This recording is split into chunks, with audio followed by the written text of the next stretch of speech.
हमें scene shift करके दिखाया जाता है अब एक बार की तरफ, जो बहुत ही वियर्ड सा था, अजीब सा था।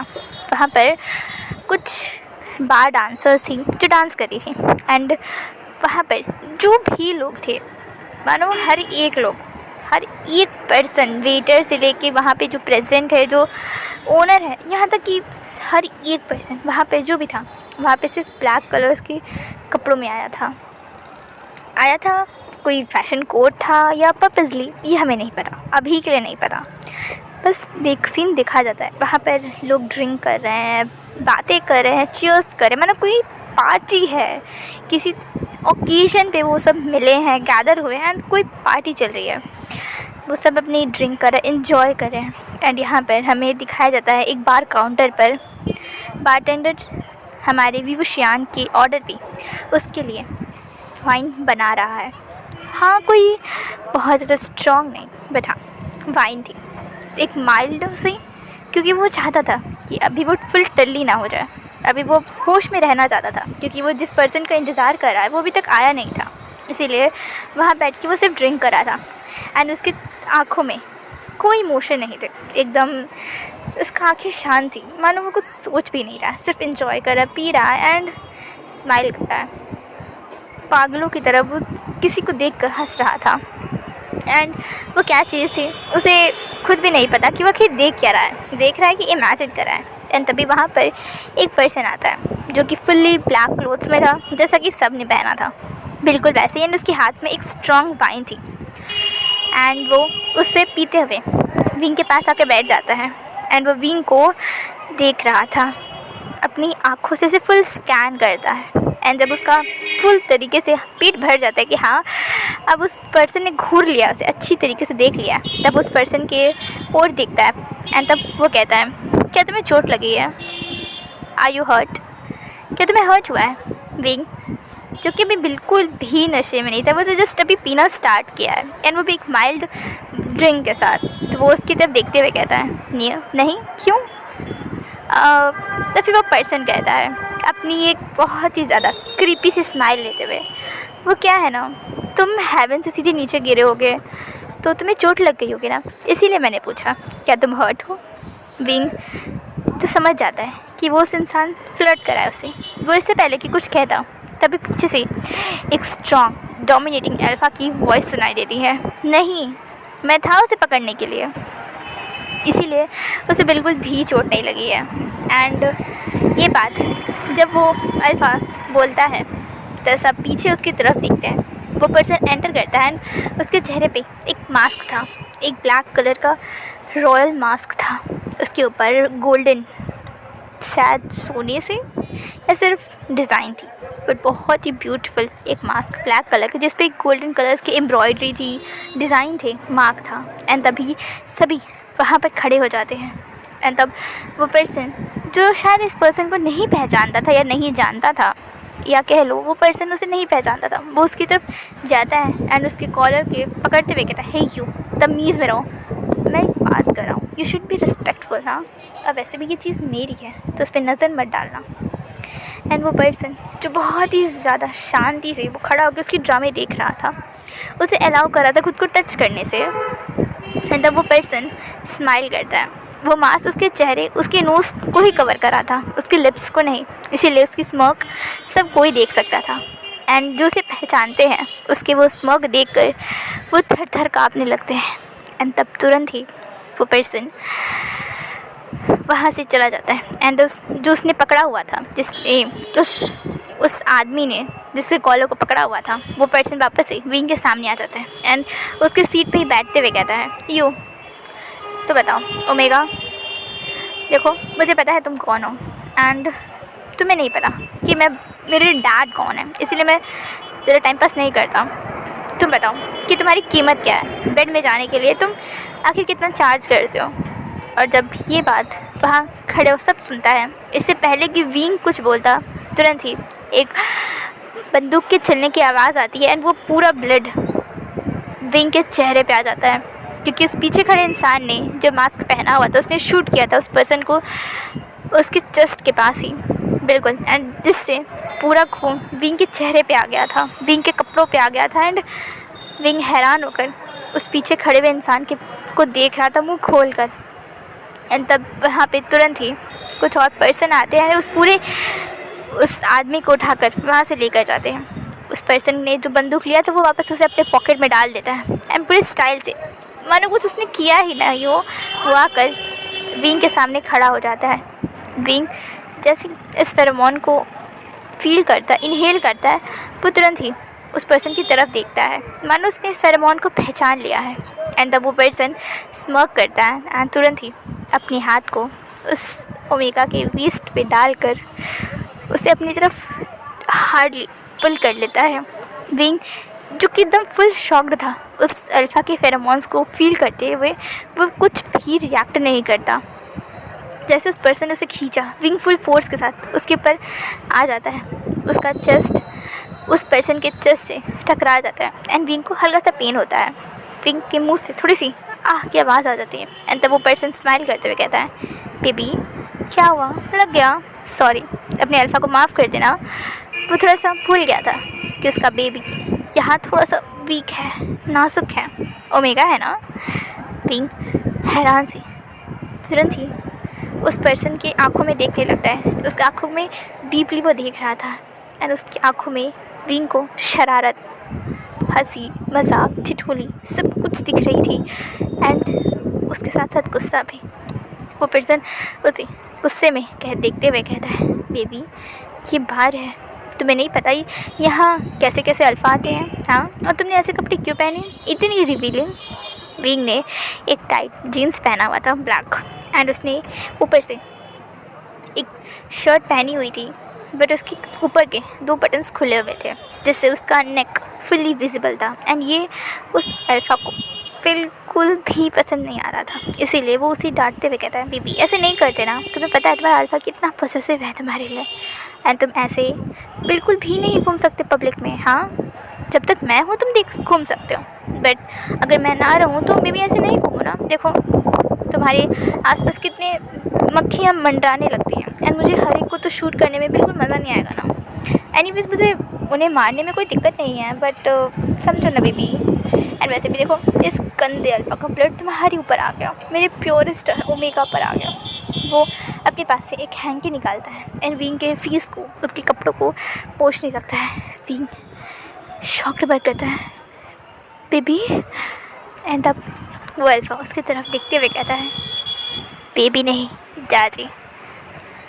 विंग उसका पूरा मुंह खुल गया था इस बात पर, वो उसे फुल शॉक्ड होते हुए कहता है, लंजा तुम। एंड वो तुरंत ही उसे हग कर लेता है। विंग जिसके चेहरे पे एक स्माइल आ गई थी वो उसे टाइटली हग कर लेता है एंड लंजा भी उसे फुल अपने आर्म्स में पकड़ लेता है। लंजा का अपीयरेंस बिल्कुल ही चेंज हो गया था इन 5 सालों में। हाँ, 5 साल बीत चुके हैं एंड अब हमारा लंजा कोई बेबी बॉय नहीं है, वो 21 साल का एक डोमिनेटिंग अल्फ़ा हो चुका है एंड हमारा विंग 36 साल का हो चुका है एंड अभी भी फुल्ली अपने बाउबी के इंतज़ार करते हुए अनमैरिड एंड बिना कोई रिलेशनशिप में आए। एंड तब विंग कहता, बेबी तुम यहाँ कैसे, तुम। एंड तभी वहाँ पर शोयांग और वांगजी के बहुत सारे पर्सन उस एंटर करते हैं वहाँ पर। एंड तब शोयांग को देखकर विंग कहता है, शोयांग तुम यहाँ, और सोंगलन तुम भी यहाँ। वो दोनों ही अंदर आते हैं एंड तब सोंगलन शोयांग दोनों एक दूसरे को देखते हैं एंड तब वहाँ पर कुछ और जो उस बार में ऑलरेडी प्रेजेंट थे लोग आते हैं एंड तुरंत ही वो वांगजी को बो करते हैं एंड तब उसे माफिया किंग कहकर उसे ग्रीट करते हैं। एंड लंजा एंड विंग ये सुनकर तो और भी ज़्यादा शॉक्ड हो जाता है। हाँ, ये सभी आज अपनी नए माफिया किंग की मीटिंग के लिए आए थे। माफिया किंग ने उन्हें इनवाइट किया था यहाँ पर। इस चाइना में जो सब अंडरकवर काम होते हैं, जो भी इलीगल या जो भी काम होते हैं, वो पहले वेन वुहान संभाला करता था बट क्योंकि उसकी हाल ही में डेथ हो गई एंड जिस पर्सन ने उसे किल किया है वो पर्सन उसका नाम बिचन है एंड ये बात सबको पता थी। एंड विंग को ये पता था कि बिचन एक मास्क पहनता है एंड इसके बारे में किसी को नहीं पता था कि आखिर बिचन का असली नाम क्या है, बट उसे उस मास्क से सब कोई पहचानता था। विंग को ये ध्यान ही नहीं था कि ये पर्सन है कौन। विंग ने अक्सर इसके बारे में देखा है, बट उसे बिल्कुल भी अभी रियलाइज़ नहीं हो रहा था। इतना सडनली ये सब कुछ हुआ था कि विंग फुल्ली शॉक्ड था, इसीलिए वो बिल्कुल भी रियलाइज़ नहीं करता कि उसके सामने माफिया किंग खड़े हुए हैं। एंड तब विंग लंजा की तरफ देखता है, एंड तब लंजा अपने चेहरे से वो मास्क धीरे से हटाता है। उसके वो शाइनिंग गोल्डन आइज़, उसकी वो नोज़, उसके लिप्स, उसका फेस, उसकी पर्सनैलिटी देख कर विंग तो एकदम मेस्मराइज हो गया था। विंग की ऑब्सेशन जो इतने सालों में वो कोशिश कर रहा था कम करने की, उसे देख कर तो मानो सब कुछ बर्बाद होते हुए विंग को दिख रहा था। वो देख सकता था कि वो कितना ज़्यादा इस पर्सन के लिए और भी ज़्यादा ऑब्सेस्ड हो चुका है, और अब ये पर्सन तो माफिया किंग बन चुका है, वो अल्फ़ा बन चुका है जो विंग का सपना था, एक स्ट्रॉन्ग डोमिनेटिंग अल्फ़ा का जो उसे डोमिनेट कर सके। एंड वांगजी तो ऑलरेडी वो बन चुका है। एंड कल लैंड कॉर्पोरेशन की मीटिंग है जहाँ पर लैंड वांगजी को as a CEO and owner सब पूरी कंट्री, पूरी वर्ल्ड के सामने अनाउंस किया जाएगा। एंड आज विंग शॉक्ड है, उसे पता था कि लंचा आने वाला है, बट वो कल ही आने वाला था डायरेक्ट। पर यहाँ विंग हैरान होते हुए उसे कहता, तुम माफिया किंग बिचन हो? वांगजी स्माइल करते हुए कहता है, हाँ मैं माफिया किंग बिचन हूँ, एंड मैंने ही माफिया किंग वैन रूहान को ख़त्म किया था। वो पर्सन बहुत इरिटेटिंग था, उसने मुझे बहुत तंग किया था, तो मैंने सोचा ख़त्म करो खेल, क्या ही रखना है। वैसे भी वो बुढ़ा हो चुका था, एंड उसके बच्चे में बिल्कुल दम नहीं था इस पूरी कंट्री के माफिया को संभालने के लिए। एंड मैंने सोचा क्यों ना मैं थोड़ा सा काम हल्का कर दूँ। वैसे भी मेरा बॉबी उस माफिया किंग की पोजीशन को बहुत पसंद करता है, तो क्यों ना उसे गिफ्ट में दूँ। बट मैंने सोचा कि अगर वो किंग बन गया तो फिर मुझे क्वीन बनना होगा, बट अगर मैं किंग बन गया तो मेरी वाइफ मुझसे तुम शादी कर लेना एंड मेरी क्वीन बन जाना। इसीलिए मैंने उस फिल्म को ख़त्म कर दिया। एंड कसम बता दूँ वो तो बुढ़ा कोई काम का नहीं था, तुरंत मैंने उसे मार डाला। विंग ये सभी बातें सुनकर उसकी तो सिट्टी पिट्टी गुल हो गई थी। वो उन सभी को पर्सन को देख रहा था, एंड फिर वांगजी को, शुयांग को, सॉन्गलैन को, एंड तब फिर वो वांगजी की तरफ गुस्से में देखते हुए कहता है, एक्सप्लेन। वांगजी हंसते हुए कहता है, आह बॉबी तुम्हें पता है मुझे ये गुस्सा बहुत पसंद है। वांगजी ये बात सुनकर विंग कहता है, लग जाओ बिहेव करो एंड मुझे एक्सप्लेन करो सब कुछ।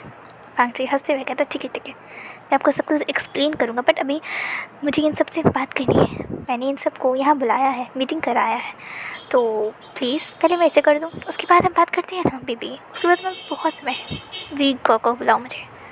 अच्छा ठीक है क्यों गुस्सा कर रहे हो? तुम्हें पता है ना अब आपकी एज 36 की हो गई है, गुस्सा करने से आपकी बीपी बढ़ सकता है। लंजा फाइन, वो सॉन्गलैन को इशारा करता है, एंड तब सॉन्गलैन सबको वहाँ पर मीटिंग करने के लिए वो बड़ी सी मीटिंग हॉल में एंटर करवाता है। वहाँ पर सबको बैठाता है, एंड फिर वांगजी आकर सबसे मेन सेंटर वाली चेयर पे बैठ जाता है, एंड उसके बगल में विंग था, एंड उसके बगल में सॉन्गलैन बैठे थे, एंड बाकी सब माफियाज वहाँ बैठे थे। वांगजी सबको कहता है, आप सब तो मेरे बारे में अच्छे से जानते हैं। वो सभी नोट करते हैं। तब विंग जो वांगजी को देख रहा था, वांगजी खड़े होते कहता है, मैं माफिया किंग हूँ, मेरा नाम बच्चन है, बट मेरा असली नाम, मेरी असली पहचान अब आप सबके सामने है। एंड अब मैं चाहता हूँ कि मैं ये सब कुछ रोक दूँ। बहुत हो गया, और मैंने आप सबको कई बार आप सबको रोका है ना इलीगल वर्क करने से, एंड अब बहुत हो गया। माफियाज़ को इलीगल वर्क करके पैसे जुटाने की कोई ज़रूरत नहीं है, वो सभी मेरी कंपनीज़ में वर्क कर सकते हैं, एंड आप सब जिस वर्क करना चाहे, जहाँ करना चाहे वहाँ कर सकते हैं। मुझे पता है आप सबको सिर्फ पैसों से मतलब है, तो इतनी ज़्यादा इलीगल काम करने से अच्छा है कि क्यों ना आप अर्न कर लें। आप सभी वेल ट्रेन्ड बॉडीगार्ड्स की आर्मी को अच्छे से होल्ड कर सकते हैं। तो वो मेरी एक कंपनी है लैंड कॉर्पोरेशन में ही, तो क्यों ना आप हमसे ज्वाइन हो जाए, माफिया वर्ल्ड को छोड़कर उसमें वर्क करें, जिससे आपका परिवार भी सेफ रहेगा, एंड आप सबको एक अच्छा पैसा मिलेगा। आप सब वेल ट्रेन्ड हैं, आप चाहे तो आर्म फोर्स में वर्क कर सकते हैं, पुलिस में वर्क कर सकते हैं, प्रोटेक्शन के लिए ऐसा कंपनी खोल सकते हैं, एंड आप सबको सपोर्ट लैंड कॉर्पोरेशन करेगी। वो सभी एक दूसरे की तरफ देखते हैं। वांगजी ने ऑलरेडी सबको बहुत सारे प्रपोजल्स जो पेपर में लिखे हुए थे उन सबको दे देता है, एंड ये प्रपोजल विंग के सामने भी आता है। एंड तब वांग जी कहते हैं आप सब उसे पढ़िए। एंड वो चुपचाप जाके चेयर पे बैठ जाता है एंड वो सभी उसे पढ़ने लगते हैं। एंड तब आधे घंटे बाद वो सभी वांग जी की तरफ देखते हैं एंड तब वांग जी कहता है कि 1 हफ्ते तक आप सबको ये समय है, या तो मेरी बात मान लीजिए एंड माफिया किंग होने के नाते मैं आप सबको कहना चाहता हूँ कि मैं आप सबको एक अच्छी बेटर लाइफ दे सकता हूँ, जहाँ पे आपके परिवार के साथ आप अच्छे से रह सकते हैं। आपको ये सब कुछ इलीगल वर्क करने की कोई ज़रूरत नहीं है एंड आप जिनके लिए भी वर्क करते हैं उन सबको मैं हैंडल कर लूँगा। वहाँ पर कुछ ऐसे भी लोग थे जो पैसे लेके वर्क करते थे एंड कुछ साइको थे। वांग जी उन सब की तरफ देखते हुए कहता है मैंने ऑलरेडी बहुतों को ख़त्म किया है, आप सबको पता है। कुछ साइको किलर्स हैं, कुछ साइको पर्सन हैं एंड आप सब हैं जो पैसे लेके वर्क करते हैं, किसी के कहने पे करते हैं, किसी के अंडर करते हैं। इसीलिए मैं आप सबके को यहाँ बुलाया हूँ बात करने के लिए। या तो मेरी प्रपोज़ल को एक्सेप्ट करिए या तो मेरी टीम एंड मैं खुद माफिया किंग होने की पोजीशन को होल्ड करने वाला पर्सन आप सबको जान से मार डालूँगा। अब मैं इस कंट्री में, यहाँ की आसपास में ये सब कुछ नहीं होने दे सकता। आप सबको अच्छे से पता है मेरी पावर क्या है। मैंने आप सबके पहले किंग को ऑलरेडी ख़त्म कर दिया, तो आप मुझे हल्के में नहीं ले सकते हैं। एंड तब वहाँ पर एक पर्सन अपोज करते हुए खड़ा होने ही वाला था, पर तुरंत ही उसके सर पे गन रख दी जाती है एंड वो पर्सन शॉक्ड एंड उसे देखकर बाकी सभी हैरान थे। वांग जी कहता है कि आप सबको नहीं पता यहाँ पर कितने सारे बंदूक के टारगेट आप सब हैं।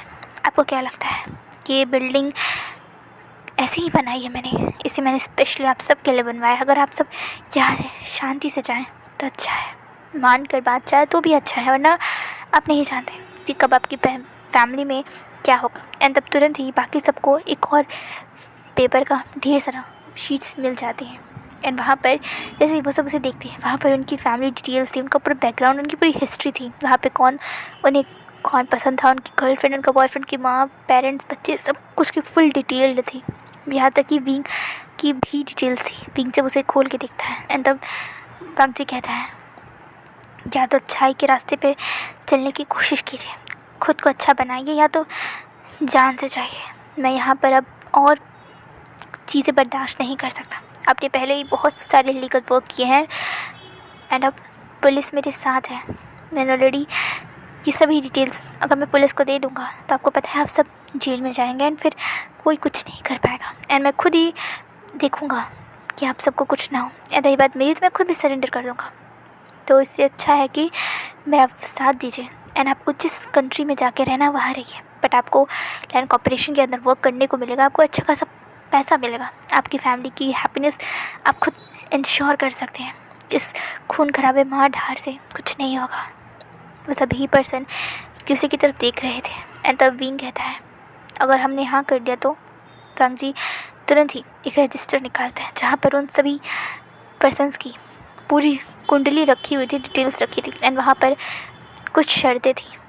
एंड तब भी वांग जी उन सबको शर्तें पढ़ के बताता है सबसे पहली कि आप सबको इस अंडरवर्ल्ड की जो भी अभी तक आपने सभी काम किए, अब उनको उन सबको भूलना होगा। आपके जो भी दुश्मन रहे हैं, जो भी आपको हार्म किया, वो सबको भूलना होगा। दूसरी, आपने जितने भी गलत काम किए हैं आप सबको एक डायरी में उसे लिख कर अपने पास हमेशा रखना है, उसे हमेशा अपने पास रखना है।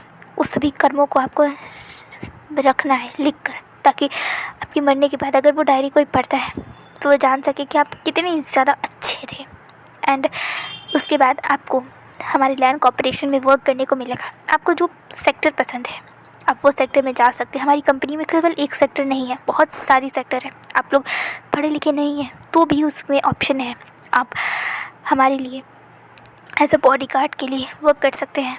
टीम या तो सोल्जर बन सकते हैं। मैंने रेडी कंट्री के प्रेसिडेंट से बात कर रखी है, तो आप एज अ आर्मी फोर्स में कंट्री के लिए वर्क कर सकते हैं।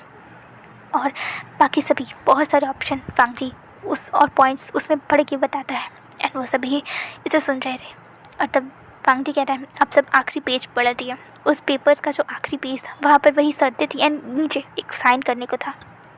एंड तब वहाँ पे वांग जी कहता है आप सब ये पेपर्स घर ले जा सकते हैं, 1 हफ्ते बाद तक आपको इसे साइन करना होगा। एंड आज मंडे है, नेक्स्ट मंडे आखिरी दिन होगा। या तो आप लोग उस पेपर पर साइन करके मेरी बात मान लीजिए, या तो फिर तुरंत ही वहाँ पर गोली की पूरी 10 बुलेट्स फायर होने की आवाज़ आती है। वो सभी तुरंत ही अपने सर को नीचे कर लेते हैं, क्योंकि अभी उनके पास कोई भी बंदूक नहीं था। इस बार में एंटर करने से पहले ही उन सब की बंदूकों को, उन सब के वेपन्स को उनसे छीन लिया गया था।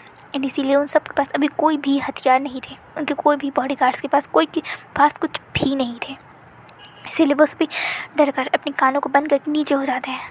एंड तब वांगजी कहता है, जान जाएगी आप सबकी। एंड